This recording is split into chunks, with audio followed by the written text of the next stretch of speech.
एक गांव में एक गरीब किसान रहता था। वह बहुत ही ईमानदार और मेहनती आदमी था।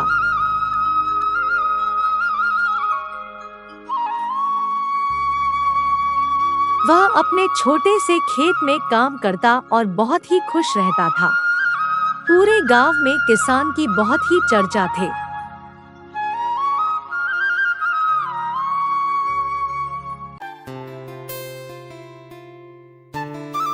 उसका एक दोस्त था जो उस गांव के राजा के यहाँ सिपाही का काम करता था।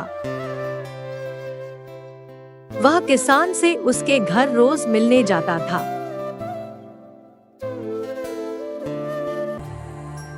एक बार राजा ने अपने दरबार में एक ऐलान किया कि उसके बगीचे में काम करने वाला एक अच्छा सा कारीगर चाहिए जो उनके बगीचे के पेड़ पौधों और फूलों का ध्यान रख सके।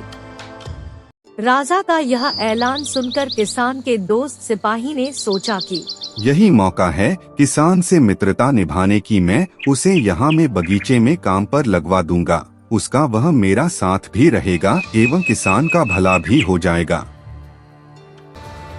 यह सोचकर उसने राजा से कहा कि महाराज, मैं आपके लिए एक ऐसे आदमी को लेकर आऊंगा जो यह काम अच्छे से कर लेगा।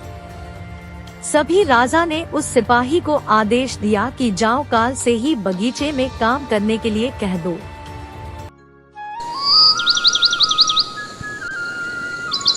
अगले ही दिन अपने दोस्त के साथ राजमहल पहुंच गया। सिपाही उसे राजा के सामने लेकर गया और राजा ने उस किसान को बगीचे की पूरी देखभाल का काम सौंप दिया।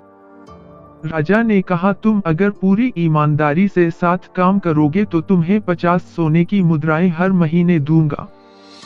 किसान खुशी खुशी बगीचे में काम करने के लिए हाँ कर देता है और वह उसी वक्त बगीचे में काम करने लगा। किसान बगीचे में बहुत दिल लगाकर काम करता था। कुछ दिन बीत गए। किसान ने बगीचे को बहुत सुंदर व हरा भरा बना दिया।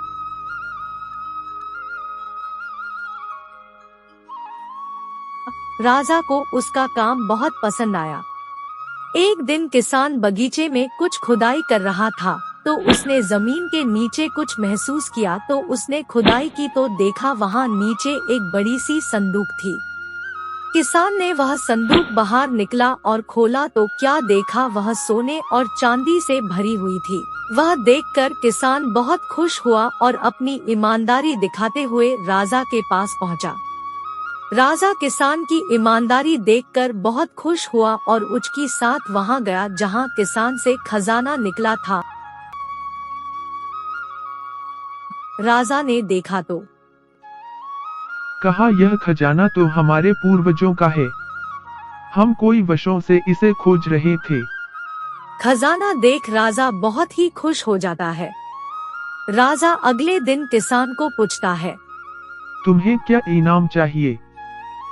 किसान बोला, मालिक, मुझे कुछ नहीं चाहिए। मेरे पास जो भी है मैं उसी में खुश हूँ।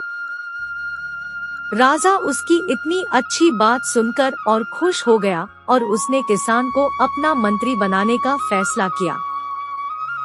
किसान ने राजा की बात मान ली और मंत्री बन गया। अगले दिन किसान जब घर गई थी तब किसान की पत्नी ने पति को मंत्री के रूप में देखकर बहुत खुश हुआ और पूछा, अब कैसे मंत्री बन गई? किसान ने कहा कि पहले कना खाते हैं, जोर से भूख लगी है, बाद में सब कुछ बता दूंगा। कहकर दोनों घर के अंदर चले जाते हैं। कहानी यह पर खत्म हो जाता है। अब लोगों को कहानी कैसा लगा जल्दी से कमेंट करें। अच्छा लगा तो जल्दी से लाइक, शेयर और सब्सक्राइब करें। मिलते अगली वीडियो में। जय हिंद।